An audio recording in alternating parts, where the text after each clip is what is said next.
அருள்மிகு ஸ்ரீ காளிகாம்பாள் திருக்கோயில் வரலாறு. மூலவர் கமடீஸ்வரர், அம்மன் ஸ்ரீ காளிகாம்பாள், தலவிருச்சம் மாமரம், தீர்த்தம் கடல் நீர். புராண பெயர் பரதபுரி சுவர்ணபுரி, ஊர் சென்னை, மாவட்டம் சென்னை. ஸ்தல வரலாறு. ஆங்கிலேயர்களின் வருகைக்கு முன் வங்கக்கடலை ஒட்டி ஒரு சிறிய மீனவ கிராமம்தான் இருந்தது. இந்த கிராமத்தின் கடவுளாக இருந்த காளிகாம்பாளுக்கு அவர்கள் செந்தூரம் சாத்தி வழிபட்டு வந்தனர்.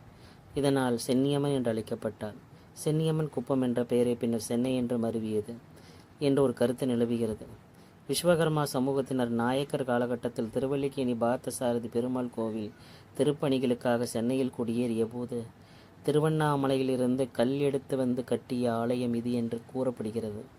பின்னர் 1640 ஆங்கிலேயர்கள் இந்த பகுதியில் புனித சார்ஜ் கோட்டையை கட்டிய போது கோவில் கோட்டைக்குள் வந்துவிட்டது. இப்படி கோட்டைக்குள் வைத்து வழிபட்டதால் கோட்டையம்மன் என்றும் ஒரு பெயர் வழங்கப்பட்டிருக்கிறது. கிபி 1640 ஆங்கிலேயர் ஆட்சி காலத்தில் கட்டப்பட்ட புனித ஜார்ஜ் கோட்டையின் உட்பகுதியில் இத்திருக்கோயில் ஆரம்பத்தில் அமைந்திருந்தது. ஆங்கிலேய வணிகர்கள் கேட்டுக்கொண்டதன் பேரில் பிரம்மஸ்ரீ ஸ்ரீ முத்துமாரி ஆச்சாரி என்பவரால் தம்புசெட்டி தெருவிற்கு கோயில் இடமாற்றம் செய்யப்பட்டு வழிபாடு செய்யப்பட்டு வருகிறது. புராண வரலாற்றில் பரதபுரி, சுவர்ணபுரி என்றெல்லாம் குறிப்பிடப்பட்டுள்ளன. ஸ்ரீ காளிகாம்பாள் பழங்காலத்தில் மீனவர்களும் மற்றவர்களும் செந்தூரம் சாற்றி வழிபட்டால் சென்னியம்மன் என்ற பெயரும், நெய்தல் நில காமாட்சி என்ற பெயரிலும் ஸ்ரீ காளிகாம்பாள் அழைக்கப்படுகிறார். காஞ்சிபுரத்தில் உள்ள அன்னை காமாட்சியை ஸ்ரீ காளிகாம்பாளின் 12 அம்சங்களுள் ஒன்றாகும் என்பதை நினைவூட்டும் வகையில் மேற்கு நோக்கி அர்த்த பத்மாசனத்தில் அமர்ந்து ஆராய்ச்சி செய்யும் ஸ்ரீ காளிகாம்பாள் பாதத்தை நோக்கி அர்த்தமேரு சக்கரம் அமைந்துள்ளது. ஆங்கிலேய வணிகர்கள் கேட்டுக்கொண்டதன் பேரில் கோட்டைக்கு வெளியே தம்புசெட்டு தெருவிற்கு இடம் மாறினால் இந்த அம்மன். தம்புசெட்டு தெருவில் உள்ள கோவிலை முத்துமாரி ஆச்சாரி என்பவர் நிர்மாணித்தார். 1677 சென்னையை நோக்கி படையெடுத்து வந்தார் சத்ரபதி சிவாஜி. அப்போது சென்னையின் ஆளுநராக இருந்தவர் ஸ்ட்ரெயின் சாம் மாஸ்டர்.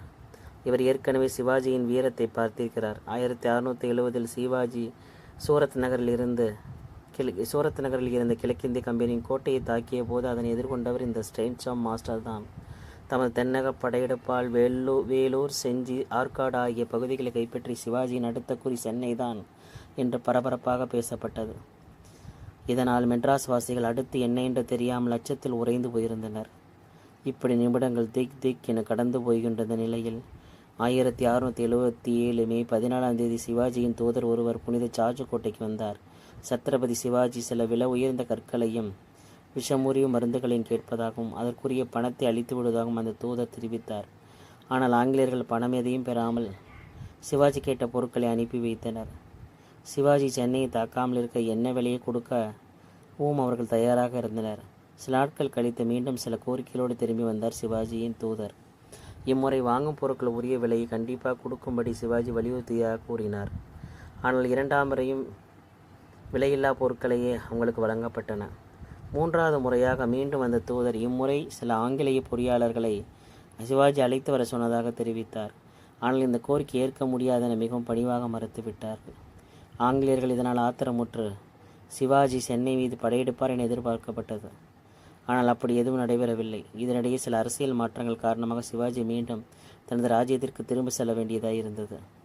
இந்த இடத்தில்தான் வரலாற்றில் ஒரு புதிர் அவிழ்க்கப்படாமல் நூற்றாண்டுகளாக தொடர்கிறது. சிவாஜி சென்னைக்குள்ளேயே வரவில்லை என்கிறீர்கள் சில வரலாற்று ஆய்வாளர்கள். ஆனால் காளியின் பக்தரான சிவாஜி யாருக்கும் தெரியாமல் மாறுவேடத்தில் வந்து தம்புசெட்டு தெருவில் உள்ள காளிகாம்பலை தரிசித்து வந்து சென்றார் என்கிறார்கள் சிலர். அக்டோபர் 3, 1677 சிவாஜி காளிகாம்பாள் கோவிலுக்கு வந்தார் என கோவில் ஒரு குறிப்பு வைக்கப்பட்டிருக்கிறது. ஆனால் இதற்கு உறுதியான வரலாற்று ஆவணங்கள் எதுவும் இல்லை. காளிகாம்பாள் எப்போதும் கையில் தமுரகம், சூலம், கட்கம், கபாலம், கேடகம் முதலிய ஆயுதங்கள் கொண்டு கோபரூபத்துடன் காட்சியளிப்பவள். ஆனால் இக்கோயில் குடிகொண்டுள்ள அன்னை காளிகாம்பாள் வடிவம் எழில் கொஞ்சம் திருமேனியுடன் ஆணவத்தை அடக்கும் அங்குசம், சென்ம பாப வளைதனில் இருந்து மீட்கும் பாசம், சுகபோகத்தினை நல்கும் நீலோத்பல மலர் மற்றும் வரத முத்திரை, சோமன், சூரியன், அக்கினி போன்ற 3 கண்கள், ரவரத்தின மணிமகத்துடன் வலது காலை தொங்கவிட்டு கொண்டு அமர்ந்த கோலத்துடன் காணப்படுகிறாள். காளிகாம்பாள் மகாலட்சுமியும் சரஸ்வதியும் தன் 2 கரங்களாக பெற்றிருப்பதாக புராணங்களில் குறிப்பிடப்பட்டுள்ளது. காளிகாம்பாள் ஆலயத்தின் பரிவார தேவதை கடல் கன்னியாகும். காளிகாம்பாள் ஆலயம் கிழக்கு நோக்கி உள்ளது. அம்பாள் மேற்கு நோக்கி அர்த்த பத்மாசனத்தில் அமைந்திருக்கிறாள். திருவடியில் ஆதிசங்கரால் நிறுவப்பட்ட சக்கரம் அர்த்தமேருவாக அமைந்துள்ளது. காளிகாம்பாள் மொத்தம் 12 அம்சங்களை கொண்டவள். அதில் ஒரு அம்சம் காஞ்சிபுரத்து காமாட்சி அம்மனாகும். சிவபெருமான் காமடேஸ்வரர் என்ற பெயரில் காட்சி தருகிறார். இத்தலம் 2 பிரகாரங்களை கொண்டது. உள்பிரகாரத்தில் அருணேச்சலேஸ்வரர், நவக்கிரகங்கள் வள்ளி தெய்வானியுடன் முருகர், ஸ்ரீ வீரபகாமங்கர் அவர் சீடர் சித்தையா, காமடேஸ்வரர் துர்கா, சண்டி, மகேஸ்வரர், பைரவர், பிரம்மா, சூரிய சந்திரர்கள் உள்ளனர். வெளிப்பிரகாரத்தில் சித்தி விநாயகர், கொடிக்கதிர், வட கதிர்காம முருகன், சித்தி புத்தி விநாயகர், காயத்ரி, துர்கா, யாகசாலை, நடராஜர், மகாமேரு, வீரபத்ர, மகா காளியம்மன், நாகேந்திர, விஸ்வபிரம்மா போன்ற சந்நிதிகள் அமைந்துள்ளன. மேற்கு நோக்கிய நிலையில் ஆஞ்சநேயர் உள்ளார். இத்தலத்தில் சம்பத்தெட்டு தெருவில் உள்ள கிழக்கு கோபுர வாசல் குணவாயில் என்றும், அரண்மனைக்கரண் தெருவில் உள்ள மேற்கு கோபுர வாசல் குடவாயில் என்றும் அழைக்கப்படுகிறது. இத்தலத்தின் தலவிருட்சமாக மாமரம் உள்ளது. வடமேற்கு பகுதியில் சித்தி புத்தி விநாயகரும், அகோர வீரபத்திர சாமியும், மகா காளியும், வட கதிர்காம முருகனும் உள்ளனர். மகாகவி பாரதியார் சுதேசமித்திரனில் பணியாற்றி கொண்டிருந்த போது பிரேட்வேயில் தங்கியிருந்தார். அப்போது அடிக்கடி இந்த கோவிலுக்கு வழிபட வருவாராம். யாதுமாக இன்றாய் காளி என்ற அவரது பாடலில் வருவதுதான் காளிகாம்பாள். இந்திரன்,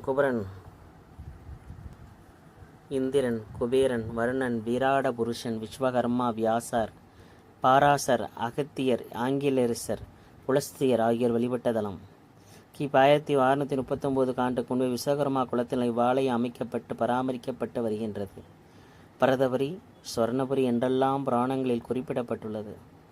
இப்புராதன ஆலயம் விஸ்வகர்மாக்கள் கோட்டையிலே வழிபட்டதால் கோட்டையம்மன் முற்காலத்தில் கடலோரத்தில் இருந்திருக்கலாம். ஆங்கிலேயர் காலத்தில் இப்போதில் இடமாக மாறியிருக்க வேண்டும்.